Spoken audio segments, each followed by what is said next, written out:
Here at Paddy Power, we're the home of the Money Back Special, with some incredible offers every single week. Check out the website or app today. Terms and conditions apply. 18 plus BeGambleAware.org. Hello and welcome to this Monday Postcast. I'm Maddie Plale, joined in the studio by Nick Watts. We have Paul Binfield from Paddy Power on the line, and Tom Siegel has joined us once again. It's like getting the band back together, I feel, like the originals, you know. I'm delighted to have you all on board anyway. We're going to look back on the 2 days from the November meeting, 2, not the 3, due to the Friday not going ahead due to the weather. And of course, plenty of good Irish action too. Punchestown provided us with plenty of brilliant performances. Lots of Cheltenham clues on display, both this side and the other side, the Irish Sea. And we'll also be looking at some of the good racing on later this week, later in the show as well. So let's get started then, guys. First off, we better start with the feature on Saturday, which was the Bet Victor Gold Cup, won by Happy Diva, who was pretty unlucky last year when being brought down. Really consistent and admirable mare, Watsy, one of my favourites, as I'm sure you'll know. Could you have seen her winning the race beforehand? Yeah, I could see her running very well in it because she was doing exactly the same last year when she was unlucky in the same race, and she's very consistent. She had her ground, and Kerry Lee's a bit of a similar trainer to Venetia Williams, isn't it? You know, when the going gets tough and the going's on the soft side, Kerry Lee horses seem to come to the fore. So no, I wasn't surprised at all. I was just surprised by the SP. I thought there might have been a bit more love for her in the betting beforehand. She went off a very generous price, I thought. That said, Slate House looked as though he was coming with a winning challenge, and you know, you often talk about winning rides being the best ones, but the way Robbie Power smuggled Slate House into that race, despite him not jumping particularly well all the way round, I thought was an exceptional feat to even get him to challenge. And the ironic thing is that his best jump of the race probably came at the second last of the fence he fell at, because he took off perfectly, he cleared it perfectly, he just crumpled on landing, which was most unfortunate. Whether he would have won or not, I'm not completely convinced about that, but he was certainly in there fighting, and for Robbie Power to have even got him close, bearing in mind the way he went round before then, was admirable, and, you know, showed a jockey at the top of his game. He was just unfortunate, didn't work out for him on that time. Precisely, yeah. He's certainly riding at the peak of his powers, got lots of good ammunition, Robbie Power. Tom, your opinion on Happy Diva and Slate House, because he was the big sort of talking point for many when coming down 2 out. I'm with Watsy. I wasn't sure he was going to win. I think he probably would have won, but I wasn't sure about that. These Cheltenham races, Maddie and Nick, I don't know what you think about them, but they're so much dependent on, you know, I tend to look at a race looking for a horse that might get better and might be better than their handicap mark, but quite a few of these Cheltenham races go to horses with experience and course form. They're really, really different from most handicaps. You got 20 runners, bad ground, twisty, turny track. It's all about rhythm, you know, and horses that can handle the sort of the way these races go. I think we see it year in, year out that people like me trying to be a clever boy and try and find the sort of unexposed one with £10 in hand, which I did on Saturday with Bellamy Day Picton, never got in the race. These horses can't get in the race. And, you know, looking back, maybe we need to start thinking about that as a big factor for these sort of Cheltenham handicaps, sort of, you know, just being able to handle the way the races go, because it was carnage again, wasn't it? I think it was only 6 or 7 finishes again, and there were fallers here, hampered there, all over the place. And a horse like Happy Diva, as we saw many, many times, there's no problems with the hustle and bustle of races like this. And maybe, you know, instead of looking at the weights and measures, saying she's highest ever mark, she couldn't win, you know, she's had plenty of chances and not won one. We should be thinking more in terms of what type of horse is going to perform. Yeah. Because Braylandar was the same. He'd been third in a Grand Annual. Do you know what I mean? Yeah, rather than looking riderless last time. Yeah. Do you know what I mean? Rather than trying to find the one that might do it, we've got the evidence there that these horses can do it. So maybe, and they're bigger prices anyway, aren't they? I mean, they're 14 and 20 to 1, as Watsy said, rather than, you know, getting stuck into the 4 to 1 Slate's House or the 10 to 1 Bellamy de Pictons that have to prove they can do it. Yeah. Do you think as well? I mean, I looked at this race beforehand and I thought there wasn't a bonkers one that looked you in the face and you thought this is really well in. It's almost like these races, the weight doesn't matter as much anymore. Would that be a fair comment? I've never been a great weight man anyway, so I've always tried to find the best horse. The problem is, as I was saying there, I always sometimes think the best horse is the one that hasn't proven it yet. But in these races, especially at Cheltenham, I think, where it's all about rhythm and jumping and being able to act under the circumstances that going. Maybe I should be, you know, what did we see in the Grand Annual last year? That 100 to 1 shot, Croco Bay or whatever it was called. Yeah. Done it hundreds of times, 12-year-old, but he could do it because he knew what, he'd handled the circumstances before. And I sometimes I think I'm guilty of getting sucked into sort of the sexy ones is what they used to call them. You know what I mean? Rather than looking at the more solid ones. And Happy Diva fitted the bill perfectly. Yeah. You mentioned Bellamy de Picton. I must admit, I backed him as well. And I thought, considering he all but got brought down at the first fence, or I don't know when it was, by Eamon and Knock, I thought he ran a really good race, but probably needs 3 miles now. So he'd be sort of one to take out of it from me. What's any horse that you thought ran particularly well in behind?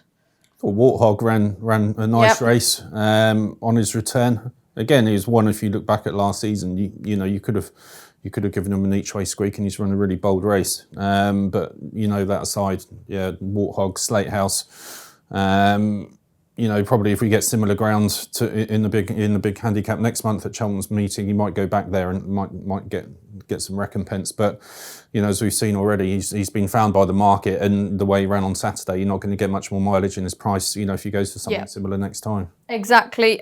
Binners, welcome to the show. We've not managed to catch up with you so far.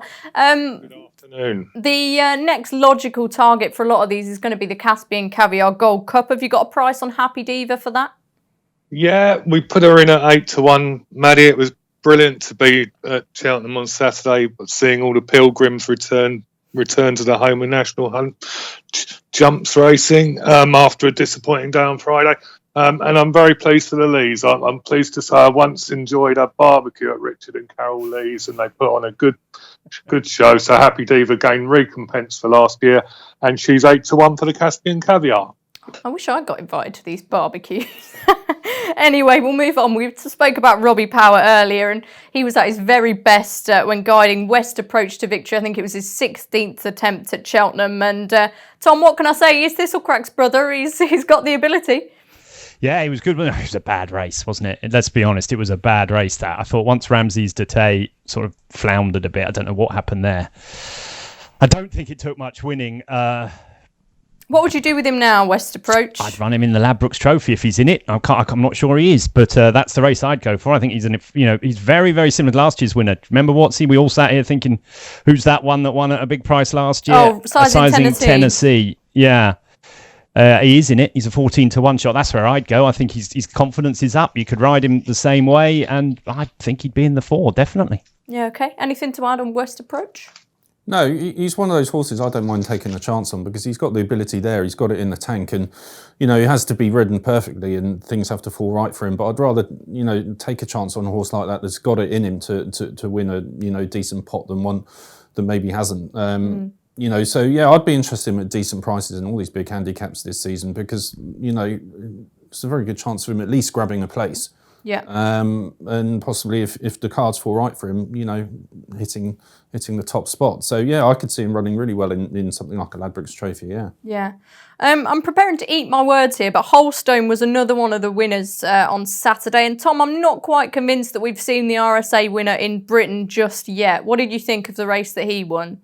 Look, he's a good solid horse, isn't he? But I'd be surprised. Look, if it was very soft come Cheltenham and for the RSA day, he has to be in there, doesn't he? Because he likes that sort of ground. He's been placed. Has he been placed? I think he's been placed in a stayers hurdle in his life. He's got, he jumps pretty well, but he's a Twiston Davis horse that will get there in great form. I just don't like the way he stays out 3 miles. I mean... Yeah, that is the question with him, isn't it? I know he's been... I should have said that when I was talking about it there. One thing about him, despite being placed in a stayers hurdle, I'm not actually convinced he's a massive stayer. You're right. Once again, I'd sort of go back to the West Approach thing. I don't think it was I think what you were saying in your intro there is spot on. I don't think it was a brilliant race. I thought Rock Point ran a really interesting race for the future. He is Santini's brother, believe it or not. So these Colin Tizard horses, they're all very well bred. I thought he was an interesting one for a national one day. 4 miler? Yeah. Oh, 4 miler. 4 miler, and then maybe a Scottish national or a Grand National or something like that in the future. I thought he stayed on really well, him. I was a little bit surprised because I wasn't expecting that from him. I thought he was going to need I didn't think he was quite up to getting as close to Holstone as he did. So provided the handicapper doesn't smash him, I'd be interested in him at the back end of the season in one of those races, yeah. Yeah, I thought so too. Any thoughts on Holstone? Yeah, it's funny. I thought exactly the same as you. And halfway up the running, I thought there was a moment where he just kind of got really tired, and I thought I could see something finishing here and just coming to do him. But, fair enough, he has seen it out really well. And I've always had him down in kind of my mind as a 2.5 miler. Yeah. Probably just about sees out 3 miles, but maybe not quite. But no, hats off to him. He saw it out well there. And, he's solid. He's not. He doesn't kind of give you a wow factor or anything like that. But sometimes, these solid ones, as we spoke about a minute ago, are the ones you need rather than the flashy ones. So I certainly wouldn't rule him out. And if he does go to the RSA in March, I'm sure unless he does something exceptional between now and then, you get a decent price about him. And there's probably a good chance of him at least finishing in the first 3. Yeah. Okay. I'd say Saturday as well was also a day for sort of not lesser jockeys, but not so much in the spotlight. We had David Maxwell winning and Sam Lee as well. Good to see those jockeys getting their moment in the sun. And even, I was there yesterday and there was pony racing, and you could see how much it meant to get these victories at Cheltenham. Well, it's great for David Maxwell. I think he's 41 years of age, and, fair play to him. In days gone by, he didn't always look the most stylish, but I think his riding has improved enormously. Yeah. And, it's brave of Philip Hobbs as well. You go for a big Saturday race with a horse like that, and it'd be easy for Philip to say, well, okay, David, you've had a good spin on him in his previous races. You reckon surely he'll give him he pays the money, takes his he's probably saying, look, Philip, you got the horse, I ride it, pal. Yeah, that's obviously the way it works. All I'm saying is that, you could easily envisage a situation where David Maxwell rides him maybe in his warm-up races, and then if it's a big pop like it was on Saturday, Richard Johnson or somebody like that comes in and rides. But so I think it is ballsy of Hobbs to let him, do it. Yeah. But David Maxwell has earned this chance by riding very, very well, and he obviously gets on great with this Jatalouis. I think he's unbeaten since he's come over. He pours huge amounts of money into the game. And, he's really, really worked on his riding. Yeah. And I think it shows in his races. And he rode a very nice race because I think the horse isn't easy. He got loose before his previous start at Wetherby and still came back and won. He pulled quite hard on Saturday, but still had enough in the tank to go on and score. So, listen, top marks for David Maxwell from me. I think, he's no handicap in the saddle at all. Yeah, I totally agree. I think it's really admirable how, as much as he's ploughed a lot of money into the game, he absolutely loves it. I thought it was an excellent winning interview, and his riding, like you say, has come on leaps and bounds, so well done to him. Binners, before we move on, let's just get some prices. Tom mentioned West Approach for the Ladbroke Trophy and Holstone for the RSA. What prices can we get about those? Well, actually, I think that Colin Tizard was suggesting that West Approach might be more of a Welsh Grand National horse, Maddie, rather than the Ladbrokes Trophy, and we've inserted him into the Welsh National betting this afternoon at 20-1. As far as Holstone goes, yourself and Watsy seem to think that he might be more of a 2.5 miler, and our odds compilers agreed. Immediately after the race, we threw him into the JLT novices chase at 20-1, which could. But one thing about Saturday, Max McNeil and Greg Stone, there was a huge smile on their face when Holstone won because it franked the Mulcahy's Hill form from the last meeting. So I look forward to seeing that horse when it runs next. Yeah, well mentioned, Binners. Let's move on to Sunday then, and the Schlur Chase, just the 4 runners, but served up a thrilling race. I think they're all in with a shout with 2 to go, and Defi Desoy came out on top. Tom, do you see him as a champion chase contender, or do you think they're better off going for the Ryanair? 100% bona fide champion chase contender, yes. I think he was the star of the 2 days, undoubtedly. I think he's just a really, really, really top horse. And I think if Altior isn't, I think he's better than anything Altior raced against last year. And I think he'd give him a real good race. And look, there's obviously a chance he'll go for the 2.5 mile of the Ryanair, isn't there? That's what the trip he won over last year. But I was looking back at the JLT last year, Maddie, and probably was the last time I was on, we were talking about the JLT. And I think we all said at the time that it wasn't a great race. It's a bit, this, that, and the other. Defi Desoy and Luster and Translation, they're about the same. They weren't even favourite for the Scilly Isles, believe it or not. On the blind side was favourite to beat them both in the Scilly Isles novice chase, and we're sort of downplaying it. And since then, everything that's run in the JLT has come out and won. And won big racing. Vindication, Real Steel, Voix de Rêve, Kildesart. They've all come out and won big races. It's just red hot form, and I think Defi Desoy is a brilliant horse. I was so impressed with the way he sprints up that hill, and I think he's a danger to anything over any trip, really. Yeah, I totally agree, Watsy. I'd have him in the champion chase. I think they mentioned the Tingle Creek next, which would indicate they're sort of leaning towards that way. Tom's already mentioned he's got great Sandown form.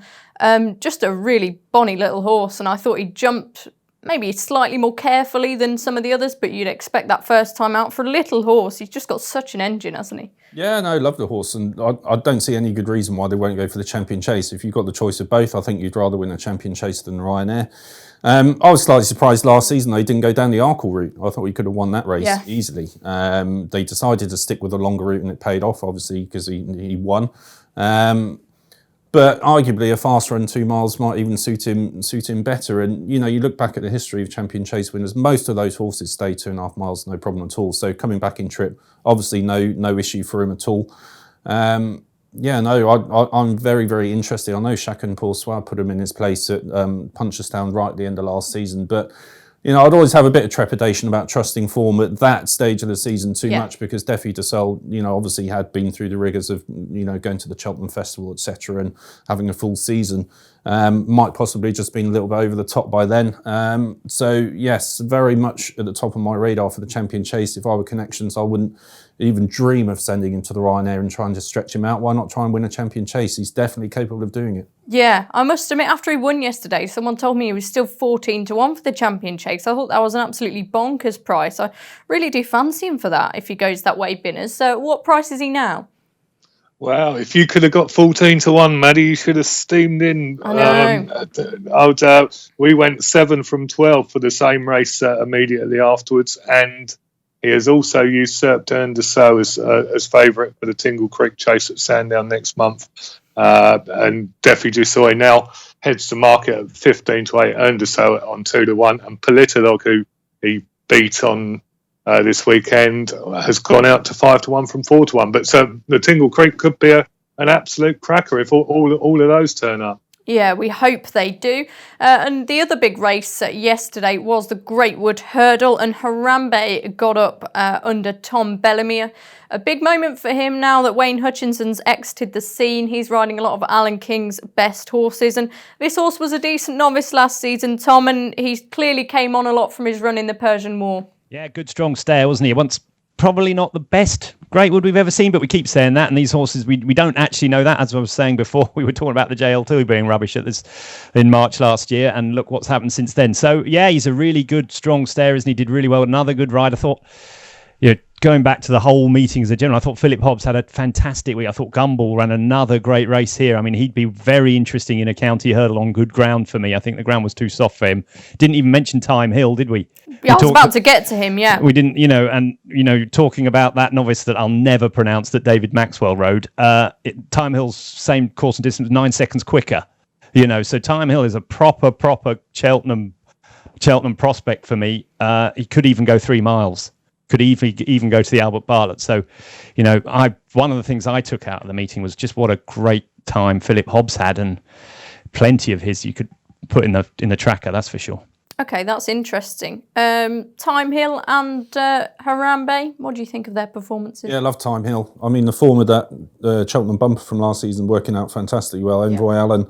Lusari had Abracadabras in fourth. We had the Glancing Queen in fifth. He went on to win at Aintree. It's all there, and Time Hill was right in the mix in that race. And to go for the Persian War and then this, first 2 starts, that's quite bold from Philip Hobbs. He's done it before with Fingal Bay, I think, a few years ago. So, but again, he didn't, pitch him into an easier race to begin with. Straight in there, straight at the top. And he's come up trumps, and he just presents one of those annoying festival dilemmas, unfortunately, if you want to get stuck into him anti-post, because like Tom said, he could go for the Ballymore, I'm sure he'll stay 3 miles, so he could easily go for the Albert Bartlett, and it's a guessing game as to which one he goes for, so couldn't really bet him for anything at Cheltenham. Just want to take out the Greatwood, which I think has got a big race in it at some stage. Croix de Neuf travelled really well for a long way, and he's a very inexperienced horse. He was running over 2.5 miles for most of last season, but I just thought the way he travelled, he was really quite impressive. He was going to win at one stage. I thought he was going to win. Maybe he travelled a bit too well in the ground, to be honest, and he didn't quite finish out his race. But he's a very young horse who's lightly raced, and I think he'll have a good pot in him somewhere this season. Yeah, okay, brilliant. Binners, any prices on Time Hill and Harambe? Yeah, Time Hill certainly, Maddie. Richard Johnson did a lovely feature with Graham Dench in your newspaper a couple of weeks ago and was bigging up Time Hill. He didn't let him down. Looks like he's going to go for the Challow Hurdle now, and he is a 12-1 chance from 20 for the Ballymore Novices Hurdle at Cheltenham. No prices on Harambe. Maddie, not sure what he's going to do. Not sure he'll be up to champion hurdle class, but well done to Alan King, who won the same race with Elgin a couple of years ago and said they've aimed him at the Greatwood Hurdle, which is a big prize for quite a while. Shame about Benny's Bridge. My friend Des Finn, who I played cricket with 20 years ago, is a part owner in that one, and he disappointed completely, but I'm sure he'll be back one day. I'm sure he will. We've mentioned the RSA picture. Let's quickly give a mention to the Arkle sort of layout and how that race is developing. Anti-Post put the kettle on, sprang an upset in that Arkle trial. Maybe more pertinent Arkle clues happened in Ireland. What did you think of the mare's performance, Tom? Because I thought she produced a really likeable run, but I'm not sure Getaway Trump and Al Dancer are as good as maybe a lot of people thought they were. Yeah, that's probably right, isn't it? I mean, I think the British novice hurdlers from last year, bar Champ, were a pretty moderate bunch, judging by the Cheltenham results and what happened afterwards. And I'm not convinced we're going to have any chance of winning the Arkle unless something comes from the from out the woodwork. I mean, Put the Kettle On is nice. Did jump well, didn't she? Did everything right, but I can't believe she's going to win an Arkle for me. And so for Al Dancer and Getaway Trump to get put in their place was a little bit disappointing. I think Getaway Trump probably has some excuses. He obviously made that terrible mistake. Yeah. Drifted very badly in the market. I don't know if something might have been up with him. I have no idea, but he went from 6-4 out to 11-4 or something ridiculous. I couldn't believe it when I was watching the market. And maybe he's worth another try, especially when the ground gets a bit better.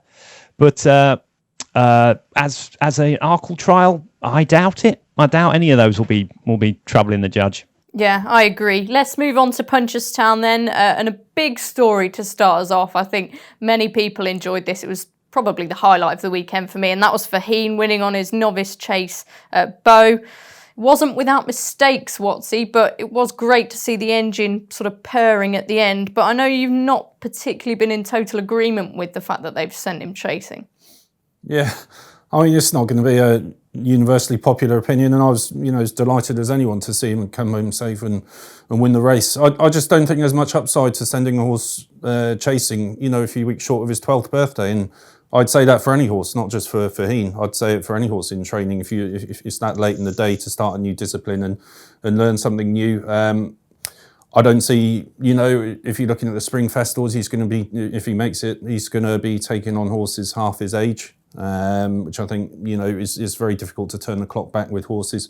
I just think for a horse who's had such a fantastic career, and he has 2 Cheltenham wins, numerous grade 1 wins, doesn't know connections, anything. He had a bad fall at Christmas last year in a hurdle race. I just think it comes with risks, and I just wonder what the upside is, for a 11/12-year-old starting chasing, and what he can really do. It's a big question to ask him, and I would have been happy if to read an article when Racing Post saying, he's had a great career. We're going to draw up stumps with him, but they're going down this chase route.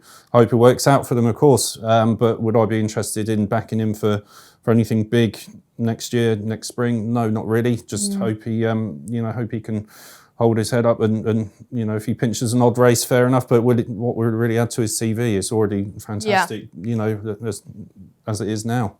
Yeah, it's a sort of curious approach that Willie Mullins has taken, isn't it? It's almost like we know he's not going to be the force that he was, but we're going to try anyway. I mean, playing devil's advocate, I guess you could say, well, he's happy. He clearly enjoyed racing, and he is.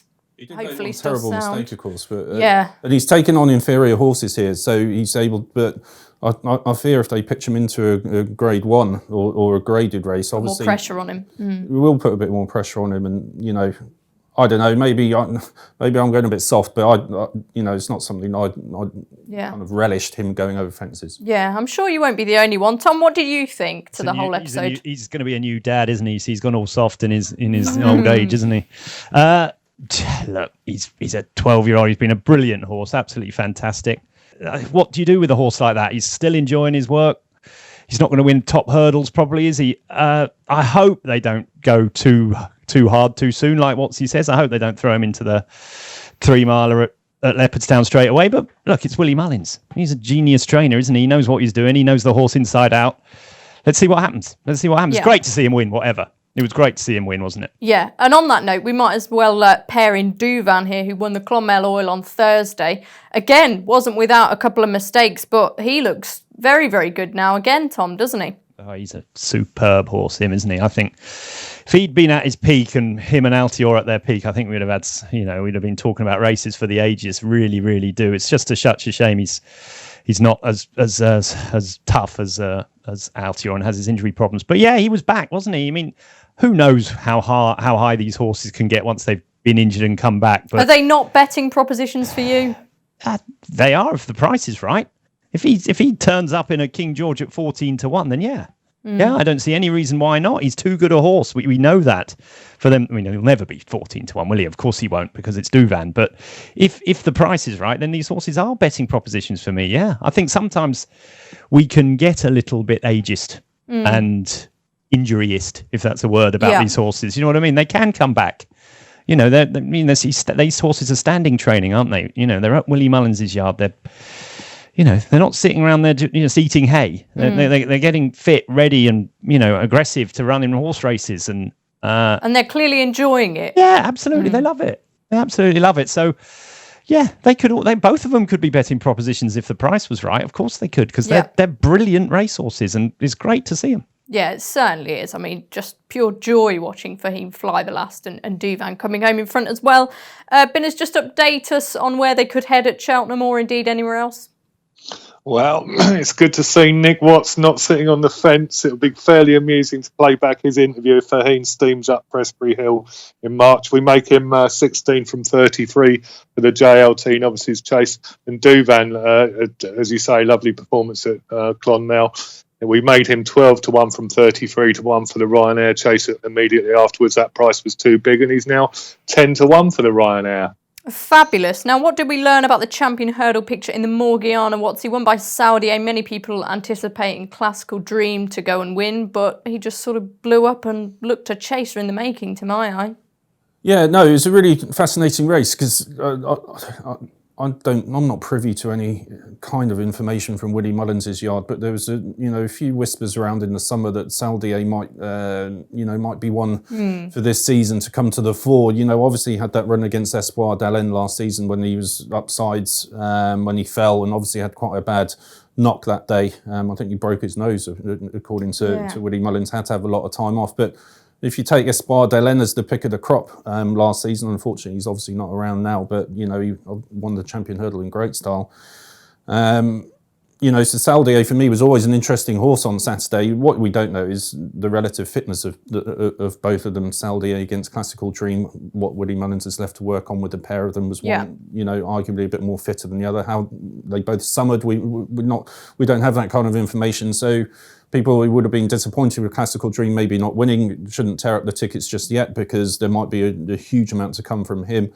Whereas Saldier, he could have been more ready. I don't know. I was very impressed with the burst he showed to get to the front. He kind of idled once he got there and didn't win as convincingly as maybe looked likely. But I do think he's a player in the champion hurdle. The only thing you can regret now is if you haven't taken a price already, he's favourite for the race already, I think, in a lot of books, and there's not much scope for his price to change much between now and then. If anything, it might go outwards if last Saturday was a false dawn. So if you've missed out already, then I wouldn't be tempted to go in now, where are we now in November, on a 5-1 shot, running next March, especially with his history. We've hardly seen anything of him, for one thing. So not a punting proposition for me, but is he a player? Yes, on that evidence, I think he is. Yeah, to me, he's a massive player, Tom. I mean, we have to be cautious, I guess, with Classical Dream and his fitness. But I think that pinnacle moment was when he sort of sped past both him and Petit Mouchoir, and it'd be interesting to see how he does next. Absolutely. I think the prices tell, Classical Dream was 5-2 on, and Saldier was 7-1. I can't believe he wasn't somewhere near ready, Classical Dream.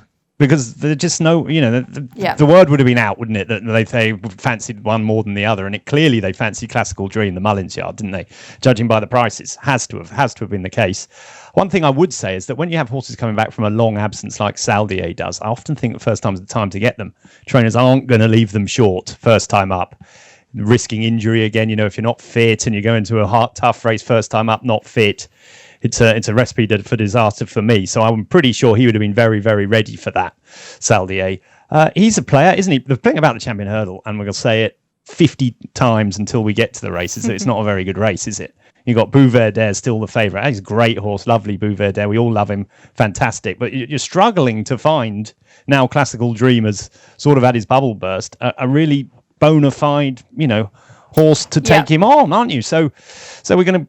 All these horses have chances. It's their first run of the season. I think we can get too sort of dogmatic about, what these horses do on their first run of the season. If you've ever seen me go for my first run of a season after Christmas, my God, I'm not very good after 20 runs, but my first run of the season, I'm absolutely hopeless. So I don't know. You give them all another chance. I certainly wouldn't give up on Classical Dream. Saldier's put himself in there.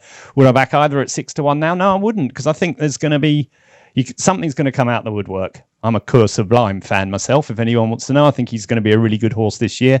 But there's something will come out in the woodwork, and it could be one of the novices, couldn't it? You could see Envoy Allen or something like that, or taking in the Champion Hurdle because of you just could, because of the lack of proper, the mountain, proper 2-mile hurdlers. So would I back those two at the current prices? No, but I'm quite happy to see one of them win. In fact, no problems. Okay, we do need to get a move on because we do have some 2 great contests this weekend to look at. But Binner's, quick, just reminder on the Champion Hurdle market now. Yeah, all changed at the top end, Maddie. Saldier, some shrewdies have backed that one at 33-1 and 20-1. The prices Nick mentioned, the huge prices. He now shares favouritism with Bouverdaire at 4-1. Classical Dream was the 3-1 favourite, and he's now 5-1. So Saldier and Classical Dream have flip-flopped as a result of this weekend. Okay, also on Saturday, I do want to mention him quickly because I was actually really impressed by him, and that was Notebook. Winning under Rachel Blackmore. Watsy, I thought he just jumped superbly, and I can't believe he's 25-1 for the Arkle. I know he sort of looks maybe a bit more of a stayer, but any horse who jumps that well, I think he's going to put others under pressure. And I need to take a bit of that 25s. I think. What did you reckon? Yeah, no, very impressed. I would say I think we alluded to it earlier that Arkle is a bit of a murky picture at the moment with the 2 British ones being beaten on Sunday by a horse putting the kettle on. You'd struggle to see maybe winning an Arkle. If there's one I could throw in there that didn't actually run at the weekend but ran a few weeks ago, I think Thomas Darby is still interesting because I took quite a lot from his chase debut at Warwick. Okay.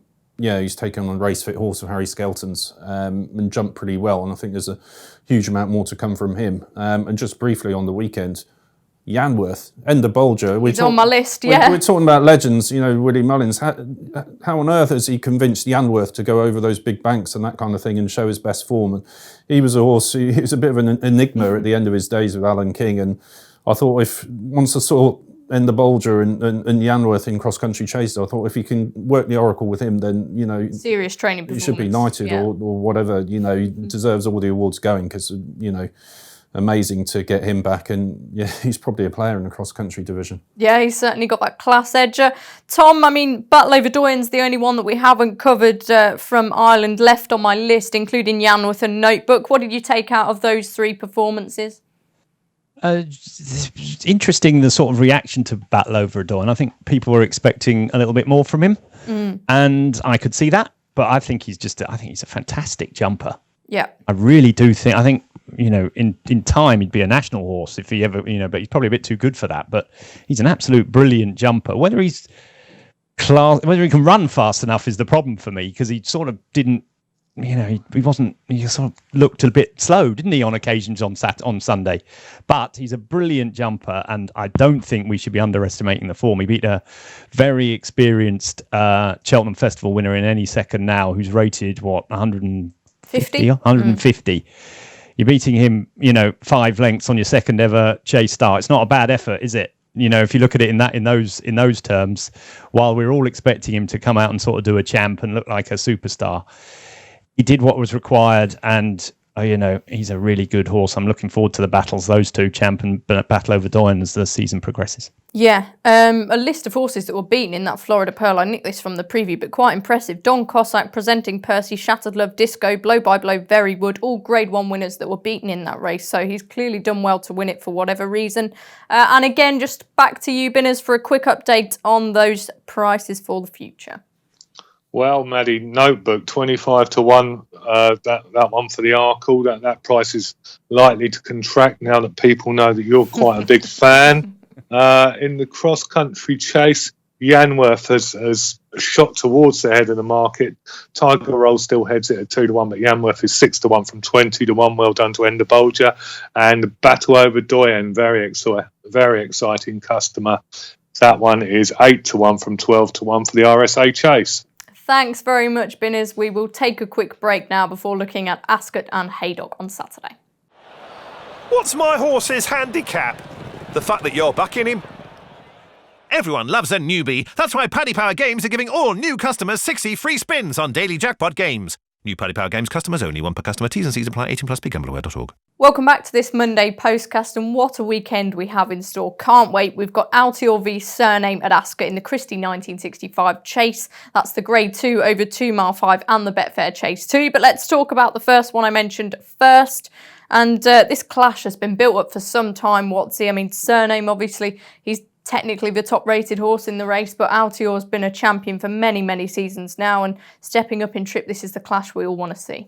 Oh, we certainly do want to see it, yeah. I hope they both, stand their ground, and we're waking up on Saturday morning, licking our lips at what should be a fantastic clash. As to who's going to win it, I think my marginal preference would go to Surname at the moment, especially around Ascot. I remember a performance Altior put in last season. I think it was in the Clarence House, where he jumped way out to his left and he had nothing to beat. So, of course, he won the race. He always does, but he didn't look particularly impressive in doing so. There didn't seem to be any kind of reason why he would jump like that. There was nothing physical uncovered, and he went on and won the champion chase. Again, albeit not that impressively. I don't know, it's such a strange thing to say about a horse that's just won 19 races in a row and, tackled everything put in his path and won it. But I don't know, I think this might be a tricky season for Altior. I think over 2 miles, we mentioned Defi Desai earlier, the young pretenders coming through. Will he stay 3 miles? Is he a true 3-miler? We don't know that. We might not know that until Boxing Day. It's a tough ask. He's rising 10 next year. Surname is the coming force. He's got the form around Ascot. He looked so impressive. I know he got beaten, I think, last season in a handicap off 150 at Ascot, but then, in his subsequent runs, he's just turned that inside out and he's just grown and become a different kind of horse. And you just wonder as well with Nicky Henson's, some of them this season. You look at Santini on his return this season, very unimpressive, winning at Sandown. Fusil Raffles didn't set the world alight when he came back at Wincanton, albeit they did win. So maybe a few of them are just coming on for a run a little bit. I think I'm with Surname on this occasion. Altior could easily prove me wrong and make it 20, but I'm going to stick my neck out and I'm going to say Surname for me.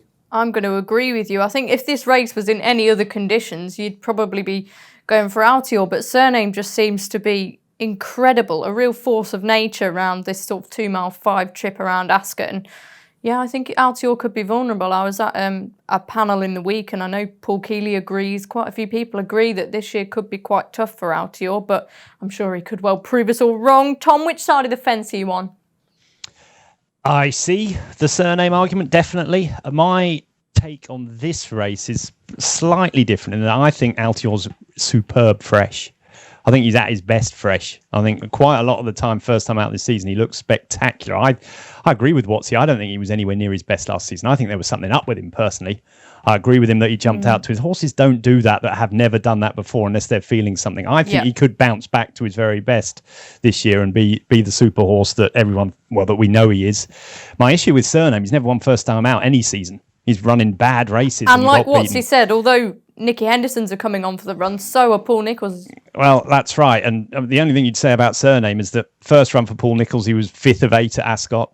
Then he had 92 break, was 6th of 16 to Air Horse 1. Then he went to Chepstow, start of the next season, 7th of 12. Last season he was 3rd of 5 to Mr. Whittaker up at Carlisle.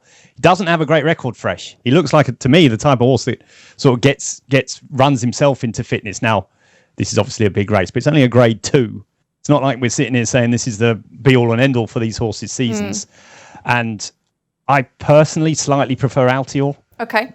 For the race on Saturday, just simply, I think he'll be more ready for it. Yeah. Well, that's an interesting point, because I know Paul Keeley, again, he sort of said to me the other day, in fact, if both these trainers were doing their job, neither horse is going to be 100% fit, are they? Bearing in mind the season ahead. So I guess that is quite interesting with fitness. The only thing you'd say about Altior is he never loses, does he? So it's not, he's a really free going, I've seen videos of him schooling at home, and he's like flying. Yeah, he's absolutely did look impressive, flying. Yeah, and he's not a type of horse that's ever gonna, for me, sit there and say, "Oh, he blew up" or anything like that. He's too on his toes all the time. And I think if they make surname favourite, I'll back Altior. Put it like that.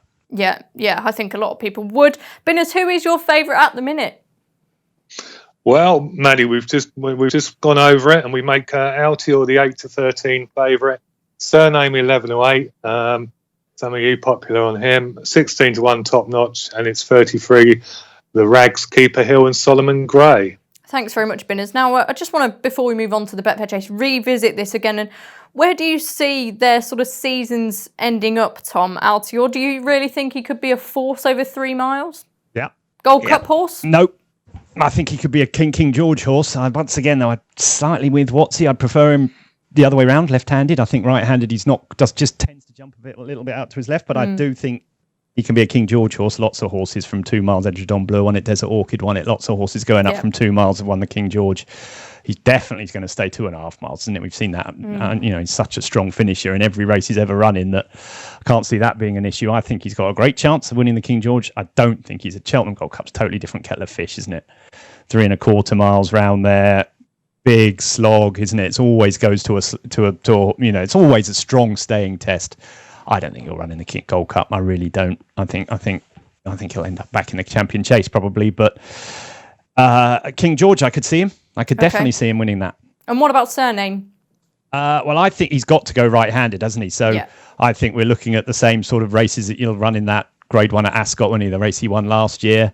He'll probably win that. I think he's got to go for the King George, whatever happens on Saturday, going to Kempton.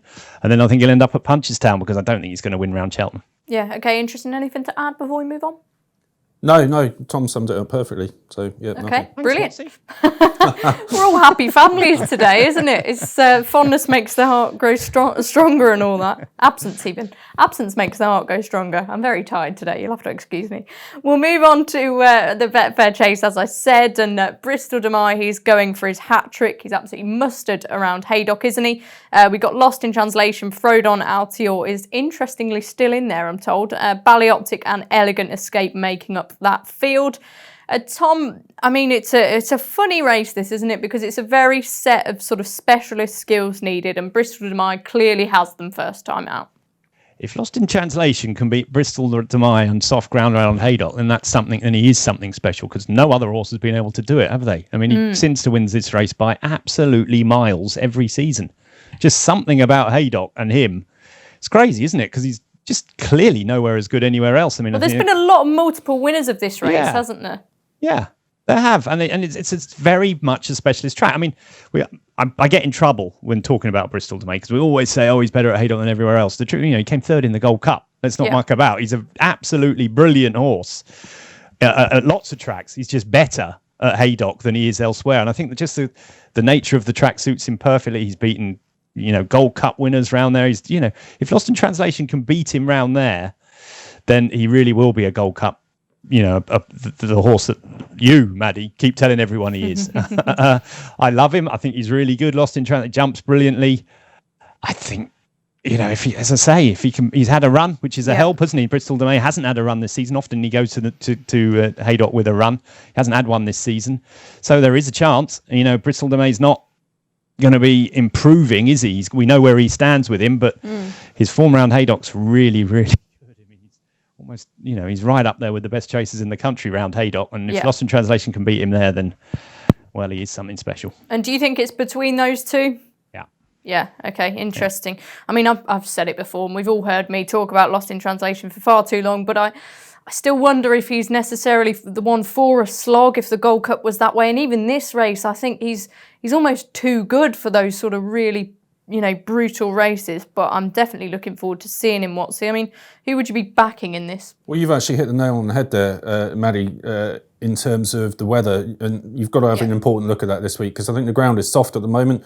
I'd look at the... It's always blooming soft at Haydock, isn't it? Well, you say that, but I looked at the long-range forecast for this week and I couldn't see any rain over Haydock. Oh, really? So maybe it won't be too bad. And if it goes good to soft, I completely agree with you that brings Lost in Translation's class into play. Whereas if it went really, really testing, we know that suits Bristol de May perfectly, and it might blunt a horse like Lost in Translation on what will be his stiffest task that he's ever faced in his life. This is different from running around Carlisle and beating Count Mirabel, who was well beaten in the big handicap in the Bet Victor last weekend. This is top-notch horses. It's a home game for Bristol de May. We know that he loves it there.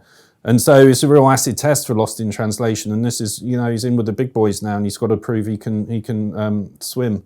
And I think the better the ground, the more chance it gives him of doing that, because it will level up the playing field a little bit. Whereas the softer it goes, the more it massively favours Bristol de May. So I'd keep a very, very close eye on the weather forecast, see how the ground's riding. And I wouldn't make a decision until quite late, and I'd be happy with that. And the softer the ground goes, it's Bristol all day for me. Yeah. The nearer it goes to good to soft, if it goes that far, then it's very, very close between him and Lost in Translation. Might even favour the Tizard horse under those circumstances. Yeah. Very interesting point there. Then before we sort of get Binners' prices, Tom, I mean, I know you see it between these two, but Frodon, Ballyoptic, Elegant Escape, we're going to presume Altior isn't turning up, obviously. I mean, where do you see their sort of seasons going as well? I mean, it's worth mentioning them. Ballyoptics look pretty progressive. He won the Charlie Hall last time out. Elegant Escape behind him, ran a big race, but they're probably just below the top two, aren't they? I think Elegant Escape definitely is. I don't think he quite jumps well enough to win in these Grade 1 races. He always makes a mistake, doesn't he, somewhere? I think another crack at the Welsh Nationals probably for him. Frodon's a really interesting angle to the race, isn't it? Because I was about to ask you whether you think he's going to stay this trip, but of course he's won a Cotswold Chase. Yeah, I think he stays the trip. It's not a very testing track, Haydock, is it? After all, it's a bit of a, it's not like it used to be. I mean, obviously the ground makes it very testing, but the actual formation of the track isn't that stiff. It brings him into it. He's obviously had the run. It will come on from that. I was a little bit disappointed. I know the fences were out at Aintree, but he was beaten a long way, wasn't he? He was beaten a long way. He'll have to come on a lot for that. Ballyoptic, I think, is the fly in the ointment, because he keeps doing it this season, doesn't he? Twice he's done it now. He was no fluke about it last time. There's good horses in behind him. ASO ties in closely with Frodon. Problem is he going to run? Are they going to run both? I mean, Watsy, you're from that neck of the woods, aren't you? Down there, what's the word gen on the street? Like? Word on the street, yeah. When you're down, I can only say what I heard. I'm pretty certain that after the Charlie Hall, Nigel Twiston-Davies said that he would run Ballyoptic because there's pretty much nowhere else he can go. I think he's 159 now, and as Tom said, he's not without interest. You could see him. Worse horses than him have been placed in the Gold Cup. And he's that kind of horse. He's a dour stayer. And he is, isn't he? He just needed to sort his jumping out a little bit. He fell a couple of times last season. But, I mean, he's got a lot of class. He stays very well. He's second in the Scottish National. And, let's not forget, a couple of seasons ago in the RSA, I think he finished fourth. He was only about a length and a half off Elegant Escape that day. Wouldn't have finished far behind Albion Photo. So he won a Grade 1 hurdle as well, didn't he? He beat Bellshill at Aintree. He's a really good horse. He does have back class, definitely. He definitely does, and he would have been placed in the Grand National last year, I think. I mean, it was 4 out when he fell, but he was still going fine, and he was. He wouldn't have beaten Tiger Roll, but I wouldn't be surprised if he'd been second in a Grand National as well, Ballyoptic. He's a proper horse. For me, he's one of those who I think he'd almost run through a brick wall for you. He's almost a little bit ignorant in that he'd just keep going and going and going. That's what you want out of these horses. No disrespect to him. I'm not saying he's sort of an unintelligent horse, but he's really rock solid, isn't he? So it'd be interesting to see how he gets on. Binners, just run us through those prices before we take a break.